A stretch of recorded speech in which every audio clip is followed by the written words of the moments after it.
Hey, everybody, and welcome to another edition of the Boon of Wireless podcast, now part of Wirelo. Yes, Wirelo, a game changer for wireless retailers looking to buy wireless products efficiently. Wirelo. I'm your host, John Horvitz, coming to you as always high above the streets in northern New Jersey at A&J Media. Yes, New Jersey. All right.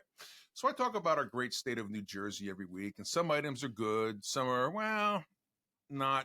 But most of them all are. We take a look at some of the things in New Jersey, like the curious and offbeat things like Lucy, the Elephant Hotel near Atlantic City.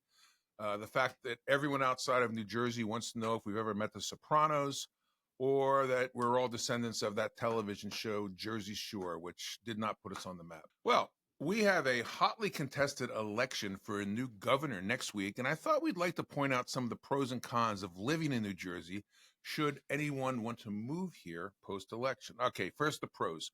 Outdoor recreation, by far second to none. Top-notch public schools, the beaches, skiing, and everything in between, so you get to enjoy all four seasons if you're living here. We are the second most educated state in the country, and easy access and proximity to both Philadelphia and New York. And they say we have a lower than average poverty rate. But living here does have some minor drawbacks. One, the job market is terrible. You'll see some of the highest property taxes in the country. Your electric bill will shock you. We have crazy locals that will literally drive you nuts. And finally, we have the New York Jets and Giants, both who play in New Jersey. Yeah. Andrew, behind the glass, how are you? I'm doing well, John. That's good to see. You're from New Jersey, right? Yes, John. And I think you're a Jets fan. That's correct. Well, they won a game yesterday, the first one of the season. And, if they win another game, I think they're going to lose their number one draft pick. Unfortunately, it's true, John. Hey, Andrew. Yes, John. Big day. It is. You know what it is, but I don't think my listeners and viewers do. Today is the 50th episode of the Boon of Wireless podcast. 50 amazing episodes, John. Who would have thought? And we have a very special guest today to help us celebrate that. My guest today is a partner at Performance Culture Consulting, a firm that helps MVNOs, ISPs, and network operators accelerate growth. Casey Valletta brings a variety of experience across the MVNX ecosystem. Casey and her team supports clients in building go-to-market plans, implementing operational frameworks, and designing customer experiences that convert and retain subscribers. Casey is known for turning complex ideas into actionable systems that drive measurable results. She's partnered with companies across many layers of the wireless value chain, from MVNEs and device vendors to service providers, and has helped them launch, scale, and stand out in a competitive market. Casey is passionate about helping high-performance marketing teams navigate the telecommunications industry with confidence. Casey will also be joining many of us next week at MVNO Nation Live in Alicante, Spain. Please welcome to the broadcast, Casey Zavaleta. Casey, how are you? I'm doing great. Thanks, John. Thank you for having me. I'm very honored to be here at this monumental episode. I'm sure that the list of people that you would have had on episode 50 was very short. So I didn't realize it was the 50th until this morning, driving down to our new expansive studio. So anyway, so you are a Californian, I think, originally from Ohio, but living where now? I grew up in Cincinnati, Ohio, and now I live in Los Angeles. Very good. Well, I want to learn more about performance culture consulting. So why don't we just start off with there? So tell us about PCC and what it's all about. I'd love to. Thanks. We work really closely with MVNOs. We are a consulting team of 6, so we're a relatively small firm, but I still like to think that we add a lot of muscle to the MVNOs that we work with. A lot of the companies, a lot of the MVNOs that we work with are moving towards launch. So they're in the very early stages of their company and of their business, and they're working on putting those building blocks in place to get them to be able to launch.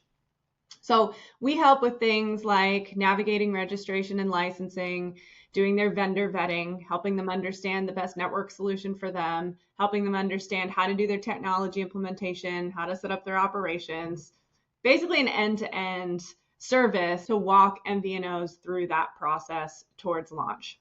What do you do as a consultancy firm for the MVNOs after they've launched? I think it's easy to get so caught up in the planning phases and picking your aggregator and picking your MVNE and getting everything so that you're live that we often leave it as a second thought. How am I actually going to get subscribers now onto my wireless business? And so we also help with go-to-market strategy to help them to do that, to think about the channels and where they're going to find their target customer, how they want to be talking to their target customer, and how they're really going to differentiate themselves in a very crowded market. The MVNO business is had its cycles, and right now it's at the top again, where every day you open up the internet, you see another MVNO is launching. I think it's for everyone that fails, two new start. In your opinion, why is becoming an MVNO popular again? I think our industry, the ecosystem, has done a really good job of lowering the barriers to entry to allow people that maybe don't have the telecom experience to enter and launch an MVNO. And that's good and bad, right? Because lowering the barriers to entry is great. It means a cheaper and faster launch. And also, sometimes what I see is people diving into being an MVNO, again, maybe without having done a lot of go-to-market planning and without getting an advisor on their team that will coach them through the telecom-specific pieces, which are still required to have a successful wireless business. So I think low barriers to entry have made it very hot. I think, obviously, we saw the huge success of Mint Mobile, assisted by Ryan Reynolds, and that put it on the radar in a more mainstream way that you can do this and you can launch an MVNO without having to build out the network infrastructure and maintain your own network. So I think those are some of the reasons why. Obviously, the Ryan Reynolds effect, and you mentioned earlier in our conversation the influencers, which they say is going to be the next big land grab. I can't think of a better word to use, but I haven't seen it yet. I mean, people talk about so and so and so and so, and behind the doors we have these conversations, but I haven't seen anybody really successfully get halfway close. So the interesting thing about Mint Mobile is Ryan Reynolds was not involved at the inception of that company. So I think the company was founded in, I want to say 2016 maybe, and it was 3 or 4 years later when Ryan became involved and obviously purchased an equity stake in that company, a sizable one. And I think that what we're seeing now is we're seeing influencers. So it started as a telecom business with people that knew what they were doing and they set up the operation so it was functional and so they were delivering a really high quality product. And then they added fuel to the fire by bringing in this celebrity that had this reach and had a fantastic reputation and could be the face of the brand. And so what I've seen with the celebrity projects that are trying to launch now is they're kind of missing that foundational piece and that core team behind the scenes that's going to run the business, know the telecom and really do the thing. And then you use the celebrity as a way to market, as a way to get in front of people. But I think that's a little piece of what we're missing is we're making this mistake that thinking if you get your MVNO in front of people and if you get eyeballs on it, that's going to be enough to entice people to switch. And at the end of the day, with wireless service, with something like your phone connectivity, that's not necessarily true. And, we talk ad nauseum about, niche differentiator. I mean, that's the first thing I think you need to have as an MVNO. But also, you mentioned that it's easier to get into, and that also goes to the fact that the regulatory requirements have loosened up quite a bit. But also the MNOs, the wholesale side of the MNOs that we both deal with, they've lost a lot of their MVNOs to become brands. Their companies have bought people like TracFone, Mint, who else? Ultra. Back in the day, Boost is now, who knows where they are now. I think they're still with EchoStar today. But people like Metro PCS and Cricket, these were pure MVNOs, and now they're brands. So the wholesale departments of our three big carriers need to go out and find some business to replace that revenue, and they're being very aggressive doing that right now. So yeah, I think you're right. The combination of the barriers to entry being much easier, and the aggressiveness and the good ideas that some of the entrepreneurs out there have are fueling. I don't know if I want to say the growth. The growth is there, but it's also bringing more people to the party. Um, what are some of the common misconceptions about what it takes to be successful as an MVNO? I mean, there are some misconceptions that it's just I'm gonna be just like Mint. I'm gonna start out. I'm gonna get a good spokesman, and I'm gonna sell it to my provider for a couple $1 billion. But what are some of the misconceptions that you hear from people that want to join our space? We touched on one already, but it's worth saying it again. If you're building an MVNO, it is not a situation of if you build it, they will come. Just because you've launched and you have this wireless service, it doesn't mean that you're overcoming the friction points to acquire a customer. And just quickly, some of those friction points include device financing. So MNOs are pushing financing your device through them so that you're locked into a contract with their service for a certain amount of time. And so if you don't have an unlocked device, it's much more challenging to switch to an MVNO as your service provider. Having a family plan with multiple lines, having to move the entire family over if you want to switch, which includes porting all of those phone numbers and a little bit of the fear and uncertainty that comes with that. I mean, there's a lot behind asking a customer to switch who their mobile phone provider is. It's interesting. In the last month, I've ported both mine and my wife's phone from one of the MNOs to one of their MVNOs. Price was an issue, which phenomenal issue in savings, but also the coverage didn't change. Like, we know where we work, eat, live. But interesting, each line had to have a separate bill, which I can't figure out. And I will talk to the principals of that MVNO about that I'm now going to get two bills and have to pay two bills separately, well, automatically. But why can't they put it on one bill? I don't understand that. I was going to wait. I did wait until the ports were complete before I complained to him, because I didn't want him shutting my service off. But anyway, it's really interesting that that some of the things that that we take for granted with the MNOs when we're a customer directly with Verizon, AT&T, T-Mobile, that we do expect from the MVNOs, I should know how to say that. And I would say it's pretty close. I mean, it used to be a big gap. And then, of course, the naysayers would say years ago that, oh, well, the MVNOs use different towers than we do. You want to stay on the home network. Yeah, okay, we believe that. But I'd say there's a 95, 96%. I think roaming, whether it's domestic or international, is probably the last stand where the carriers have an advantage. But I'm sure that'll close as well. Do you see anything else that the carriers are doing that the MVNOs can't? This kind of leads into what technology provider you've chosen as an MVNO. Because to your point about prorating and syncing up billing cycles on a family plan, there are some of those billing pieces that some technology providers have solved for in the space and others maybe haven't. And so as an MVNO, you're so tied in to the capabilities of your MVNE, your enablement platform, and what they're able to do in terms of some of those billing pieces.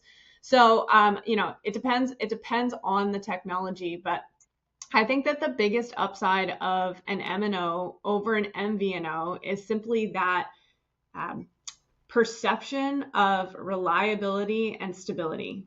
Because of the brand that everyone knows and trusts, the customer will give them more leeway if they have a subpar experience. You might get frustrated, but there's this element of if you call into customer service and it's challenging to make a change through your MNO, you think, well, that must be industry standard and that just must be how it is. But if you switch to an MVNO, there's less of that brand credibility. And so the customer's more likely to say, screw this, I'll find something else that's better, and actually churn out and switch to another provider.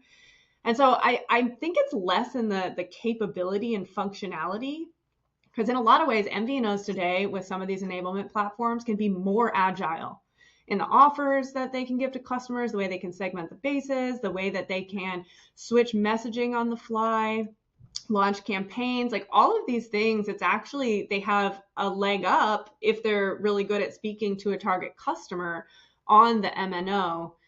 But of course, the MNO just has that foundation of reliability, and people are nervous, I think, to change sometimes. So there's definitely weight that comes with that. To your point, though, when you call to have something fixed or ask a question, do you think the MVNOs, when they're getting ready to launch, they forget about the customer care part?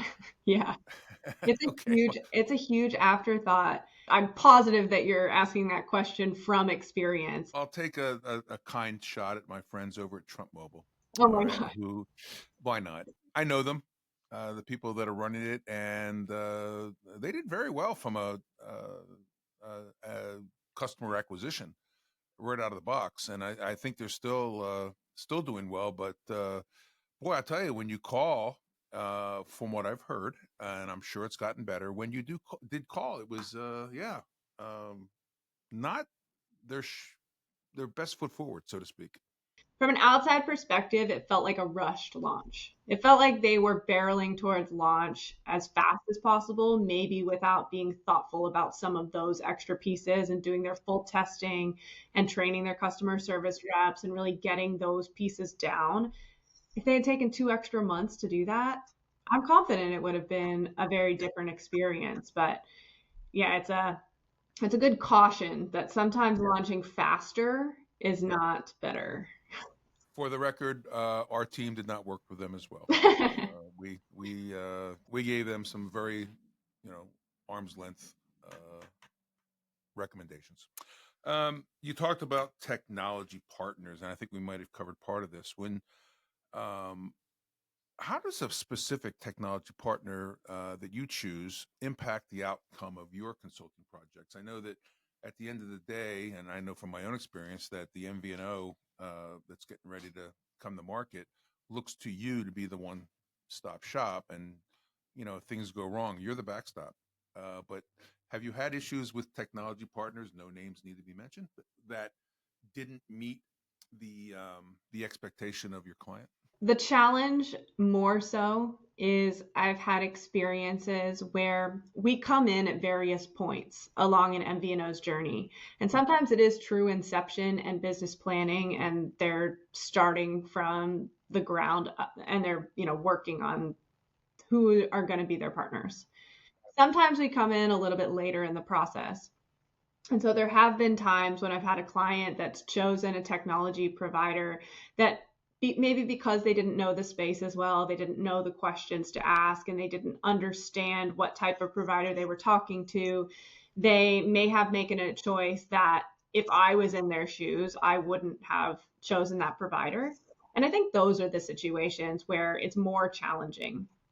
There are a lot of great enablement platforms in this space, and they're all going to get you to launch. It's more about the nuances of how they're allowing you to differentiate and how they're allowing you to go toe to toe with the MNO, right? To your point about family plans and what you can do there. And so it is a little bit more nuanced. I wouldn't say that I've ever had a situation where a client was really unhappy with the technology provider that they chose and weren't able to launch. But I think there are times when they look back and think, I wish X, Y, and Z would have been more flexible, and I had known the capabilities ahead of time and known what I was going to be able to do. So I think it's more along those lines. And I said it earlier, but I do think it's worth emphasizing again, the enablement platform that you choose is the core and foundation of the product that you provide to your customers, because you do not own, it's not about the network. You don't own the network. And so that is such an important decision. Look, the name of the game for MVNOs and the MNOs is acquiring subscribers, and everybody has a phone. It's a commodity. Some people have 2, 3 lines, whatever. there's more phones in use than there are people in this country. So that being said, what does it really take to acquire subscribers to the scale that you've committed to in your go-to-market? Of course, it's that horrible answer that it depends, but being thoughtful about the channel. Not every MVNO is going to launch, and they're going to launch a social media campaign where they pour thousands and thousands of dollars into it per month and have that be enough to acquire subscribers. I would actually say that's likely not going to be the case.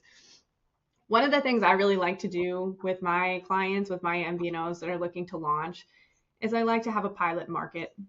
That does not sound like rocket science, but because as an MVNO, you can offer nationwide coverage at launch if you want, I think we naturally just set our sights way too big and think that we have to hit all markets in the US at once. Choosing a target market means that you can become a big fish in a small pond in one area.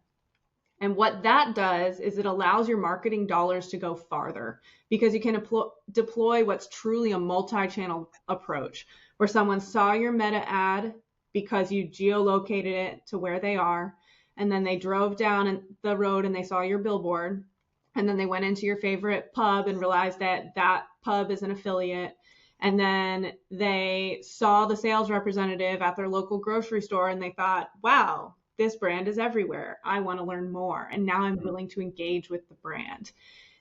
Then they become a subscriber on your brand. They have a good experience. It's easier for them to tell their community about it. And your marketing dollars are just going farther and farther within this specific space. And so I really like to start there. Put a lot of effort and attention and make it work and get the customer touch points in one small space and then expand out. But I see few MVNOs orienting towards that approach. Those are all really good points, Casey. Thank you. So with all of your experience and knowledge, where do you think our industry is headed now with regards to collaboration models, digital wallets, crypto, everything else they're throwing at us now? I think there are a couple of different buckets that we're starting to see emerge. The crypto one specifically is interesting because there have definitely been a couple of attempts at the crypto play. We haven't seen any of them take off yet. And so it's interesting to think about why that might be the case. I also don't think having a niche, like we say, have a niche, have a differentiator, 100%. But simply having one also doesn't necessarily mean that it's going to be successful and it's something people want to associate their wireless service with, right? Like just because I have an interest in fitness, it doesn't mean I want to get a phone service that has a brand that sounds like a gym. Maybe I do if it provides me true value, but also not necessarily, it's not just having the niche and having a specific brand. And I think that's what we saw with crypto is the true value provided back to the customer wasn't compelling enough for them to switch. And that's also a pretty specific niche, right? Yeah. People that have that interest. And so it's very narrow. But plus, to your point about that, if you're getting 5% back on your bill in crypto and your bill is $50, I went to school in the South, but I think that's $2.50 that you're getting back. It's hard to be truly compelling at that kind of low dollar amount, especially when the enthusiasts in that space are often trading at dollar amounts that are much, much greater than that. Their $2.50 a month might not quite do it. And my apologies to the South. I did go to school in the South, and I absolutely loved it. And so my apologies. Your phone rings like mine does. And what is one piece of advice or counsel that you would give them when the MVNO, aspiring MVNOs, you said, calls and they say, I want to get into the MVNO business? What's one piece of advice you give them outside of the obvious differentiator, distribution? Launching faster is not better. We have this rhetoric in the industry of 4 weeks to launch your MVNO. You'll get live in a matter of days, whatever it is. That does not necessarily translate to success. Again, the launch is a starting line, not a finish line. So I think we just need to get out of this mindset of easier is better, simpler is better, faster is better, and take the time to step back and be thoughtful about our business planning, about how we're going to go to market, all the things that we've been talking about. I just think taking that extra couple of months to get those things in place and be thoughtful and intentional about them is going to do so much more for your business than that extra 2 months of revenue that you might have generated because you launched faster. Yeah, I completely agree 100%. And what we do, and I'm sure you and other consulting firms in our space do as well, we put a timeline together, and they're surprised when we say the SIM card or the eSIM is the longest pole. It's the eSIM obviously now has cut some time off that, but if you want to customize SIM, physical SIM, it's 16 weeks to get that done. And they said, "What do you mean? Well, can I start with blank ones?" I said, "Yeah, you can." Or you won't have your name of your MVNO up in the upper left part of the screen when you're using the phone. But we give them the timelines, and I think a lot of times the enabler, as you mentioned, the OSS BSS part of the business, there's a little bit of over promising that I've seen, and not a lot, but there's sometimes a key thing has got to be taken care of, and it delays the launch, and that's frustrating because, like I mentioned to you a few minutes ago, the MVNO is looking at you. You're the person they hired to get them through this process, and you're either covering for or blaming or trying to get the enabler to work a little faster to meet the timelines that were agreed upon. So that's out there as well. It's a testament to how important it is, if you do have a consultant or a guide on your side, to have someone that has experience in launching MVNOs, and so they can name those long poles in the tent maybe before anyone else has told you, and also a consultant that has strong relationships with the enablement platforms, with the technology providers, so that there's better communication, so that you're more in sync. At PCC, we put a lot of time and attention into those partner relationships because we know they're so foundational to this business.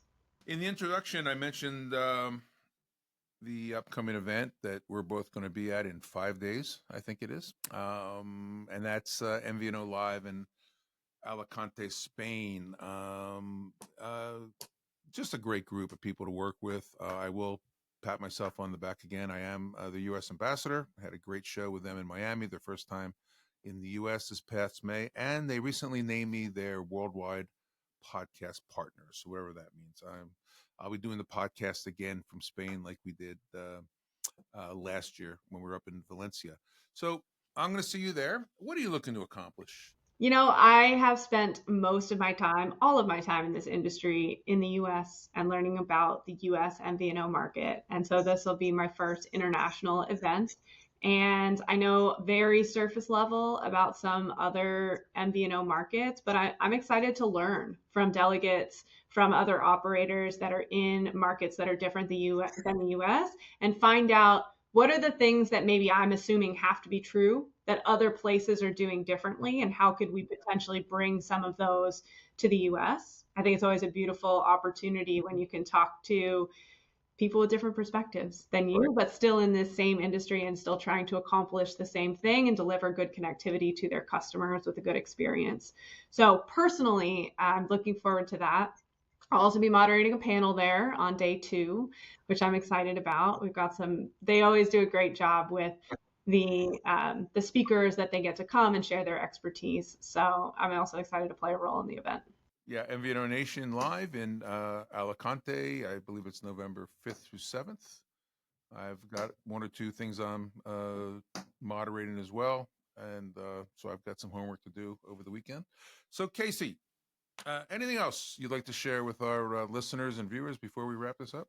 Well, first of all, thank you for having me. I appreciate the opportunity to talk about something that I'm passionate about and enjoy. I'm definitely biased because I'm a consultant, but getting the right guide on your team, whether it's PCC or whether it's Jon or whether it's another in the industry, I know many other competent consultants that would be great to have in your team. Be willing to invest in someone that's been there, because oftentimes with MVNO, because it is a wholesale play, right? We're really focused on the marketing and sales piece. Because of that, you may not have that telecom knowledge, or there may be some gaps in your understanding about how to put this together. And having that guide, it's a security blanket for you. It's going to make sure that you're not making any mistakes that are going to sabotage the success of your business in the long run. So it can be a challenging thing to invest in, because paying consultants can sometimes feel not like a concrete expense, but it is so valuable in this space. So I would encourage everyone to stay open-minded to that concept. I always tell my potential clients that the heavy lifting is done in the first 6 to 8 months. And you can't make a mistake. And you have to plan for what you may have next year. Because if you want to change something with your enabler, they're going to bring out the price sheet and say, had you done this last year, it would have been included, but you didn't. So that happens sometimes as well. I guess to put a capstone on that, I would say, and I do say to the MVNOs, don't do it on the cheap, because for all the things that you've spoken about today, make sure that you can answer the phone in customer service. Make sure that if you're doing device financing through a third party, that it's a legitimate third party company. I was with an MVNO that brought on people that had a very bad history, but it was cheaper than the A-rated ones, and it didn't go well. Their reputation.